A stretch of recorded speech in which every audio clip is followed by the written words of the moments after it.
Olá, vozes maravilhosas, tudo bem com vocês?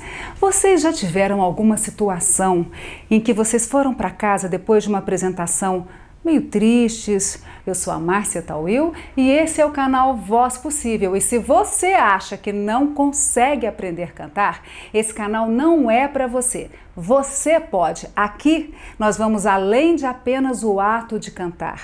A gente faz um mapa de tudo que pode te ajudar, criando facilitações. Uma delas é esse quadro, o Fala Fono, que tira dúvidas que martelam nossa cabeça e nos faz ir para as performances muito inseguros. Hoje vamos falar da terrível e temível rouquidão. E mais uma vez contamos com ela, a nossa fono preferida, a doutora Cristiane Lira. Muito obrigada. O prazer é todo meu de estar aqui, minha cantora preferida. Obrigada, doutora. Que bom que a gente pode contar com o seu estudo, com o que você traz dentro de tudo que hoje a medicina pode oferecer.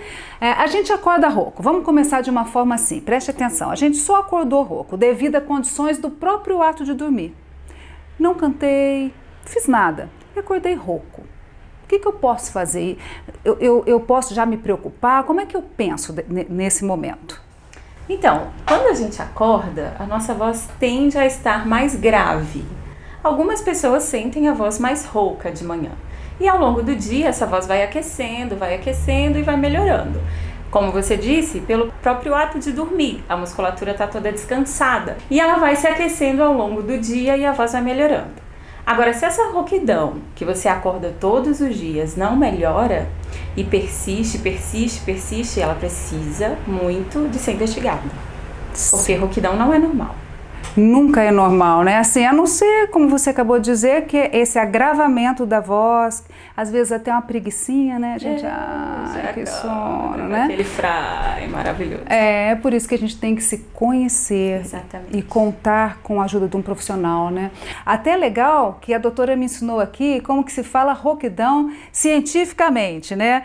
Eu falei disfonia, achando que eu estava arrasando, né? E você disse, na voz cantada é...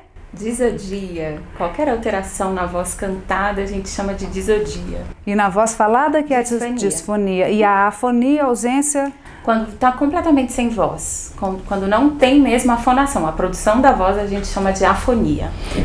Às vezes as pessoas confundem, né? Às vezes chegam no consultório e falam, eu acordei afônica. Mas não foi afônica, foi disfônica. Com essa voz rouca.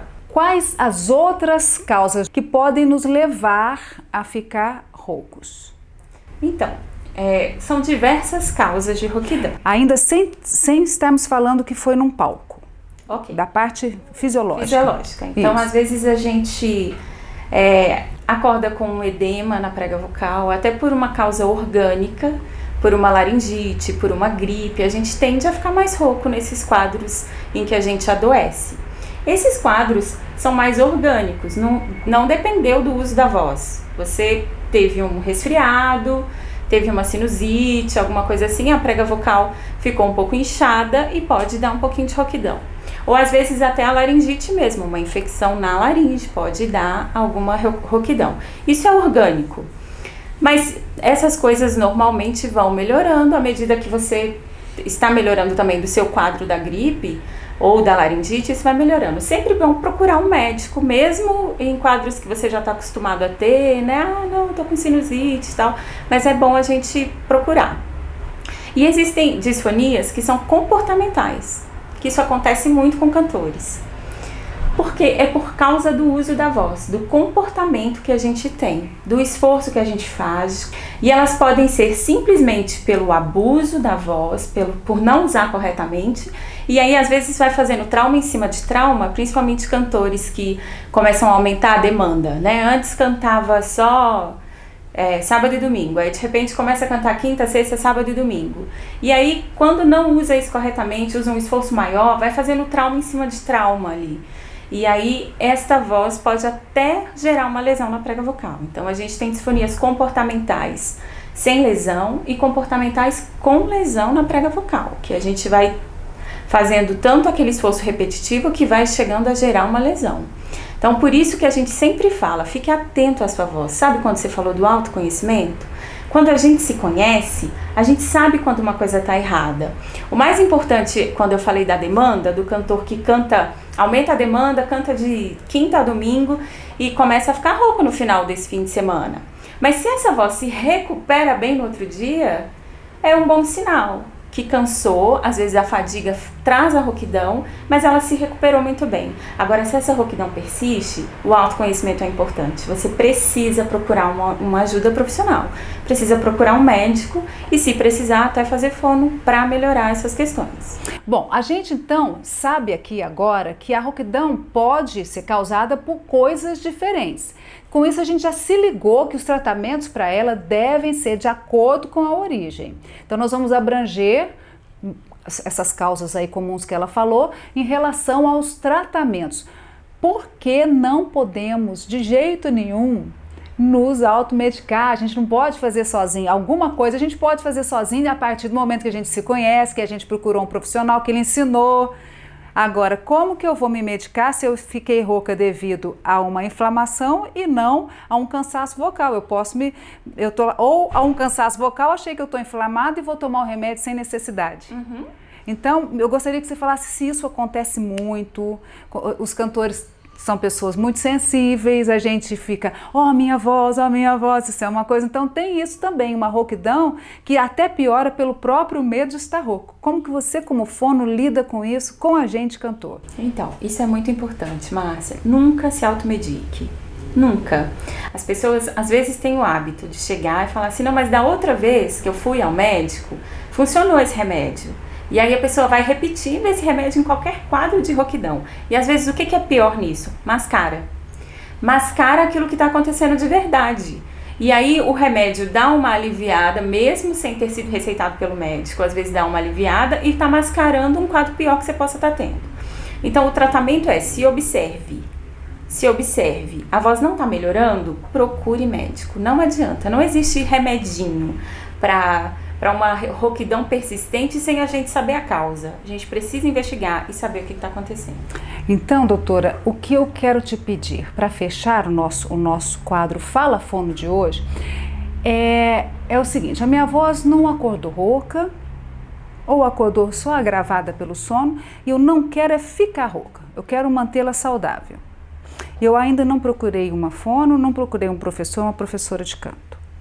O que eu já posso, desde já, fazer na minha rotina diária para que eu não chegue a essa rouquidão? O que eu posso já me ajudar? O que eu posso fazer? Vamos falar melhor, para ativar minhas pregas vocais. Falar, bom dia, prega, comecei a viver. Gargarejo sonorizado. Eu não sei qual efeito ele teria benéfico, assim, porque pode até engasgar.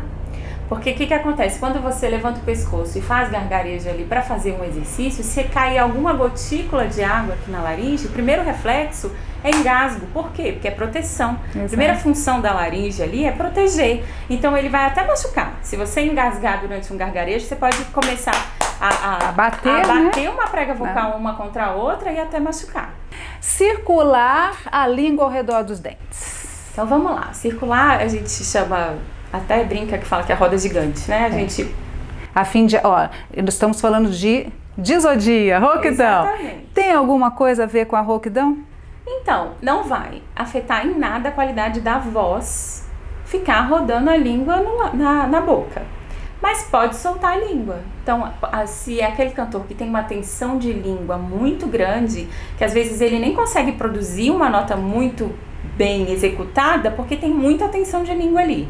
E aí você pode soltar um pouquinho essa tensão de língua fazendo esse movimento circular. Mas é só isso que vai fazer. Não vai alterar a qualidade da voz. Então, mais uma vez, a gente pensa que a gente tem que se conhecer. Eu posso até ficar rouco utilizando essa pressão na língua, essa tensão na língua. Se eu faço isso, solta a minha língua, é outra coisa legal para eu não chegar a um quadro. Exatamente. A um quadro. Aí a gente tira a tensão desnecessária. Exato. E o bocejo sonorizado? O bocejo tem coisas boas aí pro cantor? Tem muito bom. O bocejo sonorizado, ele abaixa a laringe. Toda vez que a gente faz o bocejo, a gente faz... Então a gente faz um abaixamento da laringe, com isso a gente vai o quê? Tira as tensões também da laringe, tira aquela tensão daquela laringe super alta e a gente faz esse abaixamento e essa prega vocal também vai ficando um pouquinho mais leve e sem tensão. Então, o bocejo sonorizado é bom. Aí a gente começa a afetar um pouquinho mais a voz, porque a questão da língua, se não tem som nos exercícios, a gente não está mexendo com a prega vocal. Então, pode melhorar a voz de uma forma que tira a tensão. Já o bocejo sonorizado, como tem o som, ele pode também ajudar na qualidade da voz. A gente abaixa a laringe e essa prega vocal fica um pouquinho menos tensa. E se eu tiver rouquinha, esse som do... Pode muito. Todos os sons nasais fazem muito bem a voz, tá? Então, pode ser associado o som nasal com a mastigação. Que aí, além da voz, você está soltando também essa musculatura e dissipando essa ressonância aqui também, nessa musculatura. Então, você solta a musculatura e trabalha a voz e ressonância. É bom. Mas a gente está falando aí daquela rouquidão que eu acabei de acordar, porque se é uma rouquidão doente, de alguma doença, aí o médico, você, o otorrino e principalmente o fono no sentido da voz, é melhor um pouquinho mais de silêncio? Como é que é essa história? Então, depende do quadro, né? Alguns quadros a gente pede mesmo para fazer um pouco de repouso vocal. Se é um quadro bem agudo e que tá bem difícil ao aspecto da prega vocal, a gente pede para fazer um repouso. Mas nem sempre o repouso vocal é orientado. Porque às vezes a pessoa tá ficando rouca porque o comportamento vocal tá errado. Então a gente tem que fazer o ajuste do comportamento, fazer o ajuste certinho e a pessoa precisa treinar o ajuste certo. Então não adianta ficar com repouso vocal sem necessidade, só em caso de necessidade. Vocês perceberam que maravilha o que ela acabou de nos falar? A gente está rouco às vezes por estar usando errado. Então eu posso sim fazer outros sons orientados e corretos para levar o meu cérebro a entender aquela maneira e passar a utilizar a voz ali e a rouquidão até... mas eu estava rouca agora, nesse momento. Eu mudei aqui, cadê? Tu tô cantando? Porque está fazendo certinho. Isso é muito importante. Nós somos profissionais que dependem disso, da voz, do som. E da parte dos cantores, nós somos profissionais da alegria. Então, o profissional da alegria passa alegria para quem está nos ouvindo e também fica feliz em poder cantar. Então, imagina você perder sua voz. E esse canal existe porque aconteceu isso comigo e um dia eu vou contar isso para vocês.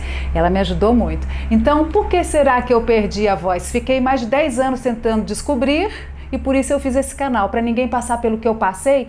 E eu vou contar isso para você, como eu disse, a qualquer hora. Eu quero que a sua história seja de sucesso. Então ative o sininho para não perder o próximo vídeo e eu ainda quero, nesse momento, agradecer por tudo que você já vem fazendo por mim também. O prazer é todo meu, Márcia, todo meu. Obrigada. Até o próximo.